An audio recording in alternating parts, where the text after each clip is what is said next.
नमस्कार साथियों, हिंदी ज्ञान सागर यूट्यूब चैनल में एक बार पुनः आपका हार्दिक स्वागत है।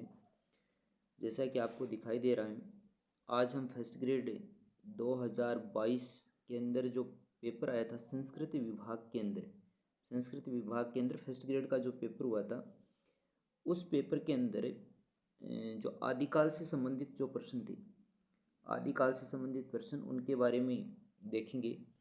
आपने देखा होगा कि मैंने पहले 2013, फिर उसके बाद में 2015, उसके बाद में 2018, उसके बाद में 2022, 2018 के संस्कृत विभाग के अंदर आदिकाल के जो प्रश्न आए थे वो भी हमने किए, और माध्यमिक शिक्षा के अंदर जो प्रश्न आए वो भी हमने किए। उसके बाद में 2022 के जो प्रश्न हैं, 2022 के जो माध्यमिक शिक्षा के जो प्रश्न आए थे फर्स्ट ग्रेड के एग्ज़ाम के अंदर आदिकाल से संबंधित वो प्रश्न किए। और आज हम जो संस्कृत विभाग के अंदर जो प्रश्न आए हैं आदिकाल से संबंधित, उन प्रश्नों के बारे में विचार है वो करेंगे। ज़्यादा समय आपका ख़राब मैं यहाँ पर नहीं करूँगा, जल्दी हम प्रश्नों के आंसर हैं वो देखते हैं। पहला प्रश्न हमारा है, रचना की प्रामाणिकता की दृष्टि से असंगत विकल्प है। तो असंगत विकल्प कौन सा? भरतेश्वर बाहुबली रास, चंदनवाला रास, विजयपाल रासो, रेवंत गिरी रास। इन रचनाओं के रचनाकार हैं वो भी हमें याद रहनी चाहिए, उसको रिकॉल हमें करते रहना चाहिए। मैं बार बार ये बात कहता हूँ। तो भरतेश्वर बाहुबली रास शालिभद्र सूरी की, चंदनवाला रास आशगु की है, आशगु की आशगु की रचना जो है ये इनकी है, चंदनवाला रास है। उसके बाद में विजयपाल रासो है नल सिंह भट्ट की है, और रेवंत गिरी रास है वो किसकी है? विजय सेन सूरी की है। तो ये रचनाओं के रचनाकार भी हमें याद होने चाहिए। बहुत बार ये सुमेलित करने वाले प्रश्न हैं उनके अंदर भी आते हैं। तो बात यहाँ पर प्रामाणिकता की दृष्टि से असंगत, ये भी विशेष करके ध्यान रखना, असंगत कौन सा है? तो इसके अंदर कौन सा हो जाएगा? विजयपाल रासो। प्रामाणिकता की दृष्टि से विजयपाल रासो है, उसको असंगत यहाँ पर हमें लेंगे। इसके बाद में अगला प्रश्न आपका 2 नंबर प्रश्न है, हिंदुआन थान उत्तम सुदेश उदित दृगु दिल्ली सुदेश प्रस्तुत पंक्ति का संबंध किस रासो ग्रंथ से है? बिसलदेव रासो की रचनाकार कौन है? नरपति नाल है। वो नल सिंह है जो विजयपाल रासो के हैं, विजयपाल रासो के नल सिंह है, और बिसलदेव रासो के नरपति नाला है। हमी रासो सारंगधर की है, खुमान रासो दलपत विजय की है, पृथ्वीराज रासो चंदबरदाई की है। इसमें पूछा गया है कि पंक्ति किससे है। मैंने पहले भी आपको बताया कि सिलेबस है वो हमें अच्छी तरीके से याद होना चाहिए। उसमें आपने देखा होगा कि हमारे सिलेबस के अंदर चंदबरदाई को विशेष संदर्भ में दे रखा है। तो ये पंक्तियां हैं वो भी किसकी है, यानी कि थोड़ा बहुत हम उसके अंदर अंदाज़ा भी लगा सकते हैं कि ये वही विशेष संदर्भ में उसमें दिया हुआ है। तो इसमें कौन सा उत्तर हो जाएगा? पृथ्वीराज रासो की ये पंक्तियां हैं। इसके बाद में अगला प्रश्न जो हमारा है वो है, पृथ्वीराज रासो के संबंध में कौन सा कथन असत्य है? इस प्रकार के प्रश्न भी आजकल खूब पूछे जा रहे हैं। तो अब पृथ्वीराज रासो से संबंधित वो था, पृथ्वीराज रासो से संबंधित ये प्रश्न है, और एक आध प्रश्न और भी आएगा पृथ्वीराज रासो से संबंधित है। तो आप ये देखिए कि आदिकाल में जिन के बारे में विशेष संदर्भ दिया हुआ है, उस विशेष संदर्भ में से कितने प्रश्न हैं वो पूछे जा रहे हैं। चंदबरदाई और नरपति नाले बिसलदेव रासो की जो रचना है उस वो भी विशेष संदर्भ में दे रखी है। कौन सा कथन असत्य पूछा गया? हजारी प्रसाद द्विवेदी ने इसे सूख सुखी संवाद के रूप में चर्चित माना है। तो इसके साथ में हमें और चीज़ें भी साथ साथ में कॉल करते रहना चाहिए। सुखी संवाद है, इसको माना है। तो हजारी प्रसाद द्विवेदी ने एक और रचना है जिसको भृंगी संवाद के रूप में भी माना है, भृंगी संवाद के रूप में भी माना है। और वो रचना कौन सी है वो भी हमें याद होनी चाहिए। तो वो रचना कौन सी है? वो है कीर्तिलता को उन्होंने भृंगी संवाद कहा है। दूसरा ऑप्शन है। तो ये बात तो सही है इनकी, असत्य पूछा है, जबकि हमें छांटना क्या है? असत्य छांटना। ये बात तो सही है, ये बात तो क्या है? सही है। तो ये तो ठीक है। इसका वृत्त संवाद गुणोत्तर समूह में विभाजित समूह है, या समय, जिसको हम समय या सर्ग कहते हैं, गुणोत्तर सर्गों के अंदर विभाजित है। ये बात भी ठीक है। सी ऑप्शन के अंदर आचार्य रामचंद्र शुक्ल ने इसे पूर्णतः जाली ग्रंथ माना है। देखिए कितनी बड़ी बात है ये, कि आचार्य रामचंद्र शुक्ल ने जिन 12 रासो साहित्य या जिन 12 रचनाओं के आधार पर इसको वीरकाल की संज्ञा दी है, उसमें एक पृथ्वीराज रासो को भी उन्होंने माना। पृथ्वीराज रासो को रामचंद्र शुक्ल ने जो है इसके अंदर शामिल किया था, लेकिन देखिए बाद में इसी को इन्होंने क्या माना, इसको पूर्णतः जाली ग्रंथ भी इन्होंने ही माना है। यह डिंगल शैली में लिखा गया है, तो इसके अंदर उत्तर क्या हो जाएगा, डी। ये डिंगल और पिंगल दोनों शैलियाँ इसके अंदर लिखी गई हैं, तो इसके अंदर उत्तर हो जाएगा डी। इसके बाद में अगला जो प्रश्न है, प्रदत्त विकल्पों में से हिंदी साहित्य का प्रथम इतिहासकार कौन है। प्रदत्त विकल्पों में से हिंदी साहित्य का प्रथम इतिहासकार कौन है। देखिए यहाँ पर थोड़ा सा आपको ध्यान रखना है, इसमें हिंदी साहित्य का प्रथम इतिहासकार पेपर सेटर है वो हमें दो जगहों पर कन्फ्यूजन करने की कोशिश करता है, और हिंदी साहित्य का जो इसमें प्रथम कवि, हिंदी का प्रथम कवि किस इतिहासकार ने माना है, तो इसमें थोड़ा सा वो कन्फ्यूज़न दे देता है। तो वो वहाँ पर राहुल सानकरतायनन वाला है, और यहाँ पर ये जो उन्होंने जो माना था उसके बारे में, और यहाँ पर प्रथम इतिहासकार पूछा है तो वो है गारसादे तोसी। अब गारसादे तोसी इसके अंदर उत्तर हो जाएगा। प्रथम इतिहासकार ये थे, फ्रेंच भाषा के अंदर इन्होंने अपनी जो हिंदी साहित्य का इतिहास है वो लिखा था, पहले इतिहासकार है, ये विदेशी भी हैं। बहुत सारे नोट्सों के अंदर मैं आपको बाद में इनके जो फैक्ट हैं वो लिखवा दूंगा। तो प्रथम इतिहासकार है वो गारसादे तोसी हैं। पांचवा प्रश्न है, प्रदत्त विकल्पों में से आदिकाल को चारण काल की संज्ञा देने वाले विद्वान कौन थे। देखिए मैं बता रहा था आपको ये प्रश्न है, इसी प्रकार से इधर उधर से थोड़ा बहुत पूछ लेते हैं। यहाँ पर चारण काल की संज्ञा, एक संधि चारण काल की संज्ञा भी दी जाती है, ये प्रश्न भी बहुत बार पूछा जाता है, वो संधि चारण काल। तो हम थोड़ा सा कन्फ्यूजन में आ जाते हैं, चारण काल शब्द यहाँ पर दिया हुआ, चारण काल शब्द यहाँ पर दिया। पेपर सेटर है वो थोड़ा सा माइनर ही है, जो हमें वह कन्फ्यूजन में डालने की कोशिश करता है, या फिर हमारे और कॉन्फिडेंस के कारण से हम ऐसे प्रश्नों को गलत कर देते हैं। चारण काल की संज्ञा है वो किसने दी, जॉर्ज ग्रियर्सन ने, और संधि चारण काल है वो रामकुमार वर्मा ने कहा था। इसके बाद में अगला जो प्रश्न है, छठा प्रश्न है, विद्यापति जिस रचना के आधार पर मैथिल कोकिल कहलाई। विद्यापति जिस रचना के आधार पर मैथिल कोकिल विद्यापति की पदावलियाँ, विद्यापति की क्या है, प्रसिद्ध है, क्या है, पदावलियाँ प्रसिद्ध हैं, और विद्यापति की पदावली ही के कारण से ही ये क्या कहलाए, मैथिल कोकिल कहलाई थी। और विद्यापति की पदावलियों के अंदर आपको एक और चीज़ें, वो फैक्ट, वो तथ्य है वो ध्यान में रखना चाहिए। चैतन्य महाप्रभु है, इनके पद है वो गाते गाते बेहोश हो जाया करते थे, तो इसके बारे में कई बार ये कोटेशन है वो भी पूछ लिया जाता है। तो इसके अंदर हो जाएगा विद्यापति की पदावली, उत्तर हो जाएगा सी। इसके बाद में अगला प्रश्न है, मैं ज़्यादा इसमें व्याख्या नहीं कर रहा क्योंकि ये सारे नोट्सों के अंदर मैं आपको है वो लिखवा दूंगा, कोई दिक्कत वाली बात नहीं है। कोई भी एक भी ऐसा छोटा मोटा जो तथ्य है वो भी हम नहीं छोड़ेंगे जो एग्ज़ाम्स की दृष्टि से बहुत उपयोगी है, और जो पिछली कक्षाओं के अंदर या पिछले एग्ज़ाम्स के अंदर आया हुआ है, तो उसकी चिंता आप मत कीजिए। निम्नलिखित रचनाकार और रचना की दृष्टि से सुमेलित विकल्प है। देखिए यहाँ पर ये ध्यान रखना, सुमेलित विकल्प पूछा है, कहीं ऐसा न हो कि हम सुमेलित विकल्प नहीं है के चक्कर के अंदर ध्यान नहीं करें, और सबसे पहले हाँ दलपति विजय है कि बिसल देवरासो की तो ये रचना है ही नहीं, बिसल देवरासो दलपति विजय का नहीं है, सबसे पहले हम एक नंबर ऑप्शन ही भर दें, और उसके बाद में 2 3 4 है वो पढ़े के पढ़े ही रह जाएं।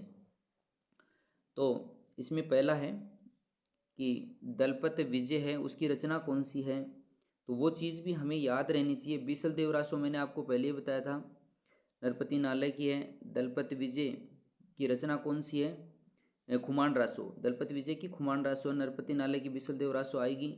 विजयपाल रासो शुरुआत में मैंने आपको बताई थी, विजयपाल रासो नरसिंह भट्ट की है। भट्ट केदार, जयमंक जस चंद्रिका, जयमंक जस चंद्रिका ये मधुकर कवि की है।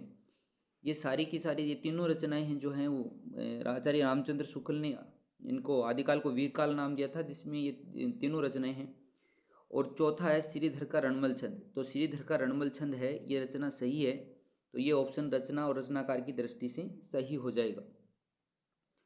इसके बाद में 7 के बाद में 8वां प्रश्न है, निम्नलिखित में से कौन सा रासो काव्य आल्हा खंड के नाम से जाना जाता है। बहुत अच्छा प्रश्न है, बहुत बार प्रश्न ये पूछा जाता है, और बहुत एग्जाम्स के अंदर नेट वगैरह के अंदर सब में पूछा जाता है। तो आल्हा खंड के नाम से किसको जाना जाता है, सबको बताइए। परमाल रासो को इसके अंदर जाना जाता है। और परमाल रासो रचना किसकी है? जगनिक की है, जगनिक की है। और आपको ये तथ्य भी याद रखना चाहिए, आलाखंड है, इसका प्रकाशन किसने, इस नाम परमाल रासो के जो रचना है इसका आलाखंड के नाम से सर्वप्रथम प्रकाशन है वो किसने करवाया था? तो वो करवाया था 1865 में चार्ल्स इलियट ने। ये फरुखाबाद के कलेक्टर थे और उन्होंने ही सर्वप्रथम इनको आलाखंड के नाम से है वो इसका क्या करवाया था?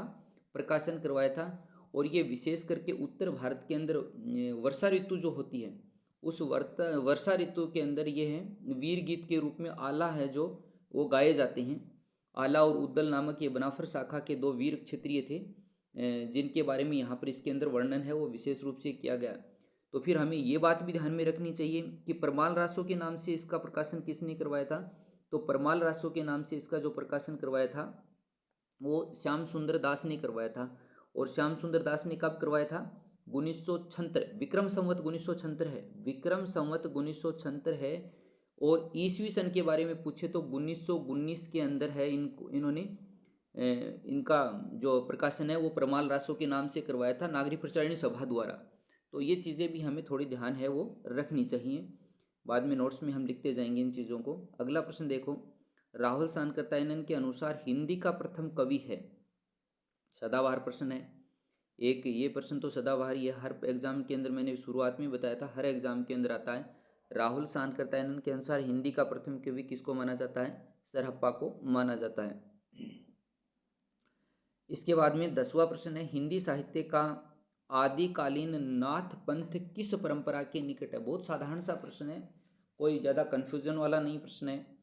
तो हिंदी साहित्य का आदिकालीन नाथ पंथ किस परंपरा के निकट है? तो नाथ किससे निकले थे? सिद्धों से, यानी कि सिद्धों के अंदर या बौद्ध जो सिद्ध थे उनके अंदर बुराइयां उनके अंदर आने लगी, नारी भोग की प्रवृत्ति आने लगी, तब सिद्धों में से ही नाथ है वो निकले थे। यहाँ नाथ परंपरा का है वो बाद में प्रचलन हुआ था। तो सबसे निकट किसके हो जाएगा? सिद्ध परंपरा के निकट हो जाएगा। तो इसके अंदर एक नंबर ऑप्शन है वो उत्तर हो जाएगा। इसके बाद में 11वां प्रश्न है आपका, हिंदी साहित्य के प्रारंभिक काल का आरंभ 993 ईस्वी से। अब देखिए इसमें थोड़ा सा ध्यान करना है, 993 ईस्वी से। और अगर इसका विक्रम संवत हम बनाएंगे तो 1050 हो जाएगा। विक्रम संवत, ये 1050 क्या है? विक्रम संवत। और आपको पता ही है 1050 विक्रम संवत से, ये तो हमें ज़्यादा इजीली याद रहता है क्योंकि हर जगह पर बुक्स के अंदर 1050 विक्रम संवत लिखा होता है और आचार्य रामचंद्र शुक्ल ने इसको प्रारंभ माना है। लेकिन ये 993 ईस्वी वाला वो ध्यान में रखना, 993 और 693 के चक्कर में कई बार ये 9 भी हमें परीक्षा के अंदर, परीक्षा का दबाव ऐसा रहता है कि ये 9 भी हमें उल्टा दिखाई देता है और 693 हम इसको पढ़ लेते हैं। 693 हम पढ़ लेते हैं और 693 पढ़ते ही हम कहाँ पर पहुँच जाते हैं? राम कुमार वर्मा के पास हम पहुँच जाते हैं। और हम पहला ही ऑप्शन इसके अंदर देखो राम कुमार वर्मा भी दे रखा है। तो ये ऐसी गलती नहीं करना, साधारण प्रश्न है लेकिन इसको भी कई बार क्या होता है हमें प्रश्न को बहुत हार्ड बना लेते हैं कि भाई इसमें तो देखो 693 पूछा है, जबकि यहाँ पर देखते नहीं है, या तो खुशी के मारे नहीं देखते हैं या फिर हम कई बार लापरवाही की वजह से नहीं देखते हैं और 993 को 693 कर कर आके उसको हम राम कुमार वर्मा करके आ जाते हैं। तो यहाँ पर ये विशेष चीज़ें हैं वो ध्यान में रखनी चाहिए।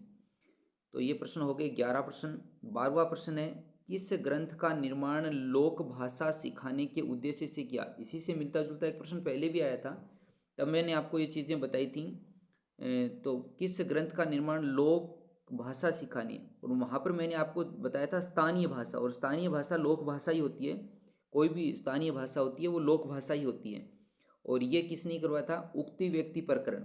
उक्ति व्यक्ति प्रकरण दामोदर कवि की ये जो रचना है उन्होंने राजकुमारों को स्थानीय भाषा के अंदर शिक्षा प्रदान करने के लिए इसकी रचना की थी। और ये एक व्याकरण ग्रंथ है, ये भी बात मैंने पहले, ये व्याकरण ग्रंथ वाला ऑप्शन के अंदर वहाँ पर आया था उस प्रश्न के अंदर।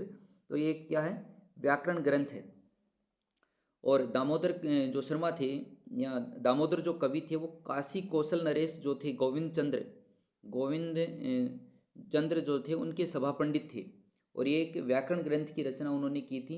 इसमें मैंने एक बार तब आपको एक और भी फैक्ट बताया था कि बनारस के आसपास की क्षेत्र की जो भाषा और संस्कृति है उसका वर्णन इसके अंदर किया गया था। ये प्रश्न भी है वो कई बार पूछा जाता है। और एक चीज़ और तथ्य मैंने आपको इसके बारे में बताया था कि ये पूर्णतः गद्य में लिखित प्रथम है वो ग्रंथ है। तो ये चीज़ें हमें बार बार है वो रिकॉल करनी चाहिए। इन्हीं में से प्रश्न पूछे जाते हैं, कोई अलग से प्रश्न नहीं पूछे जाते कि भाई वो डीपली जाके प्रश्न वो पूछ लिया। और अगर ऐसा पूछा जाता है तो वो सभी के लिए समान होता है। कुटिल केश सुदेश पोह परिचियत, पिक सद कमल गंध बयसंध, हंस गति चलती मंद मंद। उपयुक्त पंक्तियां किस रचनाकार की हैं? तो मैंने पहले भी बताया था, पृथ्वीराज रासो के ऊपर पहले भी प्रश्न है वो पूछे, दो प्रश्न है वो पहले ही पूछेगी। तो ये रचना किसकी है? ये जो पंक्तियां किसकी है? ये हो जाएगी चंद बरदाई की। ये पंक्तियां चंद बरदाई की हो जाएंगी। इसके बाद में 14वां प्रश्न है, निम्नलिखित में से कौन सी रचना पाठ की दृष्टि से प्रमाणिक मानी जाती है? प्रमाणिक मानी जाती है, प्रमाणिक नहीं मानी जाती है, उन चीज़ों का विशेष ध्यान में रखना है हमें। नहीं तो एक दो प्रश्न तो हम पक्का ही गड़बड़ करते हैं परीक्षा के अंदर कि भाई मैंने पढ़ा नहीं, इसमें प्रमाणिक था, प्रमाणिक मानी जाती है पूछा, मैंने सोचा कि प्रमाणिक नहीं मानी जाती है पूछा है, तो मैं इसको ऐसे करके आ गया। तो इन चीज़ों का ध्यान रखना। और इसमें पाठ की दृष्टि से प्रमाणिक जो रचना मानी गई है वो कीर्तिलता को मानी गई है। 14 प्रश्न हो गए। 15वां प्रश्न ये पहले भी आया हुआ प्रश्न है, बीसल देव रासो में नायिका का क्या नाम था? तो नायिका का नाम है वो राजवती हो जाएगा। इसके बाद में 15वां 16वां प्रश्न है, हिंदी साहित्य के इतिहास लेखन के विकल्पों में से कौन सा, विकल्पों में से कथन में से गलत कथन कौन सा है? यानी कि बाकी तीन ठीक हैं और एक जो है वो विकल्प है वो सही नहीं है। देखते हैं। हिंदी साहित्य का आलोचनात्मक इतिहास डॉक्टर रामकुमार वर्मा ने लिखा, ठीक है ये। हिंदी साहित्य की भूमिका आचार्य हजारी प्रसाद द्विवेदी ने, हमने पहले भी एक प्रश्न किया था तब भी मैंने आपको ये चीज़ बताई थी। ये तकरीबन 10 से 15 जो रचनाएं हैं उनके नाम है और उन्हीं में से उल्ट पुलट के इधर उधर से पूछा जाता है, तो ये भी ठीक है। उसके बाद में है हिंदी साहित्य का वैज्ञानिक इतिहास, ये गणपति चंद्र गुप्त की है, ये रचना भी ठीक है।